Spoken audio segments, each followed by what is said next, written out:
It's long. And his name is Gable. Chad Gable.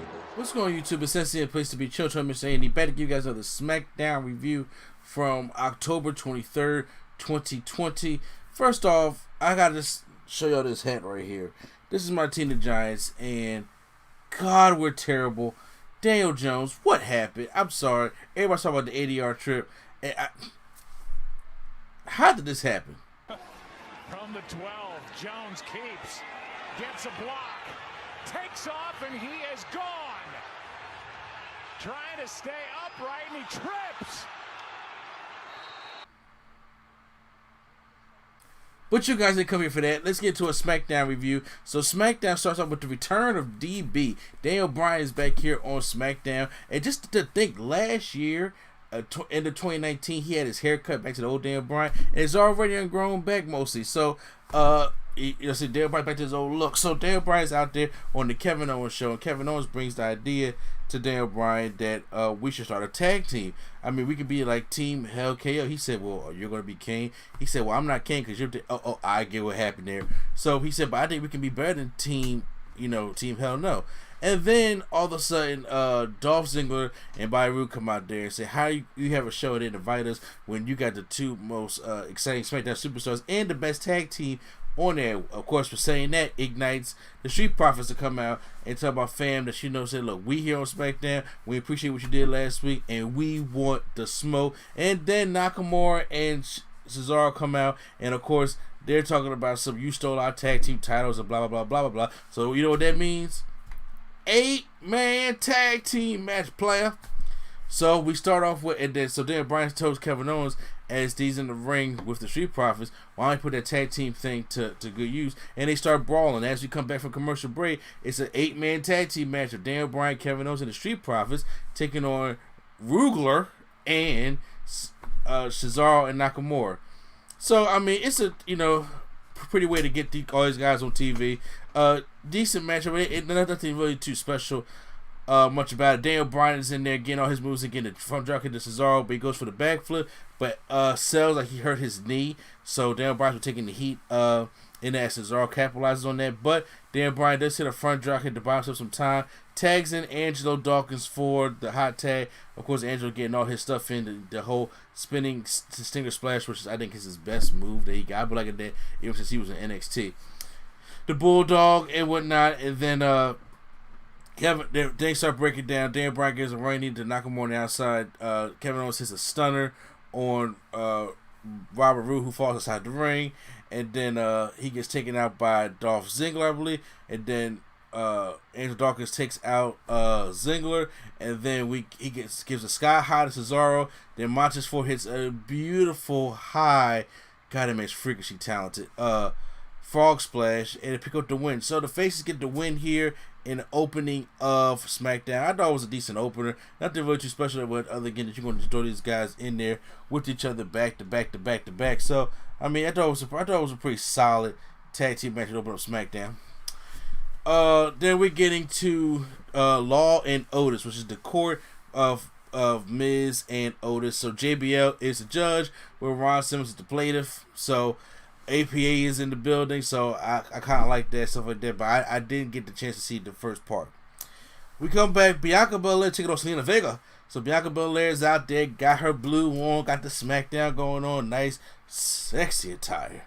Bianca Belair, this is a glorified squash match, just basically dominates Selena Vega, just showing off everything she can do, picks up Selena Vega up, gives her the bench press and stuff like that, give her the KOD, and then Bianca Belair picks up the win to the matchup. So Bianca Belair got promising things for her on SmackDown. Keep featuring this woman in some kind of way and put her in a big storyline. There's no way Bianca Belair should either A, win the Women's Royal Rumble, because me personally, WrestleMania 37, I want Sasha versus Bianca Belair. Sasha Banks versus Sasha Banks 2.0. That's who I would want for WrestleMania. That would be Black Girl Magic all the way. I'm just saying, I want that to happen. So she can get the SmackDown Championship and actually defend it for once, but then Bianca Belair build her up and give her that title shot at WrestleMania. Book it, okay? Shorty G comes out and says he wants to take on Lars Sullivan. You know, so he wants to take on the biggest dog in the room to prove himself. But then once again, we got another glorified squash match as Lars Sullivan comes out there using the Beijing in his beard. Look like it's a little extra dark tonight. Just basically beating up Chad Gable. Excuse me, Shorty G, throwing him, tossing him all around, and then Shorty G gets a freak accident by Lars Sullivan and loses the matchup. After the match, he tried to do the interview, the Mean Gene thing after the match, and he says, "I quit." Which we have seen plenty of people quit WWE before, but he goes to the back. I think Adam Pearce talking to him. And he said, "I'm tired of all this. I'm tired of this Shorty G. So I'm tired of being everybody's punching bag. Do you know somebody who's not taking no regression, no lying down? It's Gable, Chad Gable." And I'm like, bring Chad Gable back. Okay, he's going down his list of accolades, stuff like that. That's who we want to see. Chad Gable. Get rid of Shorty G shit. He, as you were saying in the back, he says, you know, just be who you are, you'll succeed. Bull crap. You know what I'm saying? About time it needed to happen for real. Bayley come out there with all that cake back there looking very sexy. Comes out and it says, you know, saying that Sasha Banks not the boss of her, and she ain't got to sign no contract. And then Sasha Banks comes out looking so scrumptious. Both these women in there is just, you know, just love. But Sasha Banks said, "You're going to sign this contract," and Bayley says, "I'm not." So then a little scuffle happens. Bayley tries to hit Sasha Banks with a steel chair, and Sasha Banks ducks it, and then they could have a little tug of war over the title, and she takes Bayley's title. She gets angry, and then she trips Bayley down, hits her, and then puts her neck into the steel chair like she did for Sasha, and want to make her sign of it. Bayley kicks out of it, but then Bayley hits to suck in the chair, and then Sasha Banks has her in like the bank statement inside the chair and makes her sign the contract. So it's official: Bayley versus Sasha Banks at Hell in a Cell this Sunday. Like I said, I can go on and on about what I think should have been a better blow-off feud. If you guys check out my Hell in a Cell predictions that will be coming up later today, then you'll know how I feel. But I'm letting you know right now, this is the match we're going to get. We're already here now, can't change it. So I hope they put on a very match of the year contender. Now I'm talking about Brooklyn style match of the year. I ain't talking about how it was with you know, the women's match of the year. I'm talking about it can be competed for the match of the year. That's what it needs to be. We're back with Law and Otis Part 2, and this time that we have everybody got the winners testifying. Rey Mysterio's up there saying, "I was in the Money in the Bank ladder match, and there was only one winner, and it was Otis, and he deserves to be the winner." Asuka was there, you know, she was fussing at everybody, and then all of a sudden, right beside JBL, Teddy Long gets up, player, and then Asuka was like, I laughed. I ain't gonna lie to you, I did laugh. So as of right now, there is really no need to go for this court. As we go commercial break and come back to part 3, and JBL is about to grant Otis, you know, that he keeps money in his bank briefcase, but then the Miz says, "Hold on, they got one more piece of evidence," and he gives it to JBL, and he over here the money sign, so it's clearly money. You pay the APA money, the beer money, then you know. He says, "Well, I grant the victory to the Miz, so that means this Sunday it will be the Miz versus Otis, and the winner will get the Money in the Bank briefcase," which is probably a way to get the Money in the Bank briefcase off of Otis. I like Otis. He's very entertaining. He's good at tag team. He got manual. He was winning, but Otis is not ready for no Universal Championship or WWE Championship yet. He's not there yet. He's still, like I said, should still be in the tag team with Take. So it's obviously a little joke thing that got a little shock value. So he needs to lose it to the Miz, and the Miz can go on and hold the Money in the Bank briefcase, and him and Morrison can fight over that Sky thing too. So I think that will be dope. So that's why I think it's mostly going to happen right there. Seth Rollins is finally up against Murphy up next. And this matchup was really good. I enjoyed Murphy and Seth Rollins in this one.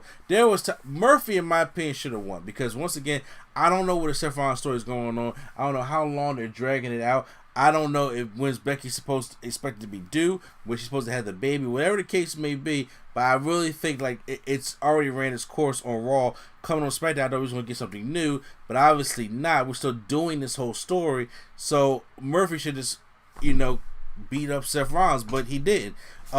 Nice exchange going on at the end, but Seth finally hits the curb stomp on Murphy, picks up the win here. He's going for the kendo stick, and then backstage you see Mysterio and Dominic and Aaliyah back there. And Aaliyah like, we gotta go help him. He's like, no, don't get in their business. But then she goes out there to go help him. I'm like, oh, we gotta do this. We gotta do this storyline. This is the kind of storyline we gotta do. The Ryan Shamrock type thing. Like, we gotta do this. So, they go. She comes down. The Dominic tries to go get her, but then Seth Rollins backs up out the ring, and then because after when she's down there, comforting Murphy, Seth Rollins is kind of staring her down with a candlestick, but he puts it down, comes back in the ring when Dominic gets down there and jumps Dominic, and then calls Rey Mysterio to come out, and then they all just get out the way. But then she helps up Murphy and stays on his side as they all get Mysterio down. So I don't know where they want this thing to go, but it just needs to end. So we're about to get the consequences from the tribal chief, and him and Paul come to the ring, and he's talking. But then we see what appears to be Jey Uso up there on the table, but he has his mask on. So anybody who knows what's going on, it knows that's not Jey Uso. But you can buy into it. Talk about some Uso. We got the cheese and crackers out here. We got the H2O. Got the bread. He said, but you know what? Come Hell in a Cell, you're not gonna be ready for my brother. And then he pulls the mask down, takes the head off. You can see the braids there. It's like, oh snap, that's Jimmy, which we kind of already knew. He said, go to holler at my brother who's right behind you. So then Jey Uso's there beating up Roman Reigns, and then gives him a super kick, and then he's about to give him to get a chair shot. Roman boots him in the face, but then Jay comes back. I'm saying the wrong name. Gives a super kick, and then gives a Uso splash right to Roman Reigns. And then Jimmy comes out as they kind of celebrate up the ramp, but then Roman's like, "Nah, you think that's funny?" He said, "Look, if I say I quit, then I lose the Universal Champion. I lose my head at the table. I lose the way I to provide for generations. But when you say I quit, and I'm telling you, when you do say I quit, you out. You out the family. You out the fold." He was like, "Who's you, Oos?" But no, you out the whole family. You out of everything. Your wife, your kids, none of that. You can't even look at the Samoan Dynasty no more because you're not going to be a part of it. That's the consequences. So you putting some heavy weight on this matchup because you already know Roman Reigns is not losing that title to Jey Uso. But it does give you that kind of little bit of hope, like he going to fight for everything because you don't want to get kicked out. But once again, I really think this is going to be a build to a stable between the three of them, which I think will be awesome with the Usos and Roman Reigns. So, people would talk about that for years, so why not try it now? But guys, that was Friday Night SmackDown this week. I didn't think it was a bad show on Friday Night SmackDown. I enjoyed Murphy, Seth Rollins. I enjoyed the main event segment a lot. I actually enjoyed the opening segment with the 8-man tag team matchup, and my girl Bianca Belair is here and everything. So I'm going to give SmackDown a pass this week, but what do you guys think? Post down in the comments down below. Hit that like button if you guys enjoyed my review. And hit the subscribe button for more WWE content right here on Nerd Coalition. Once again, it's an NCM place to be. Chill, stay in D.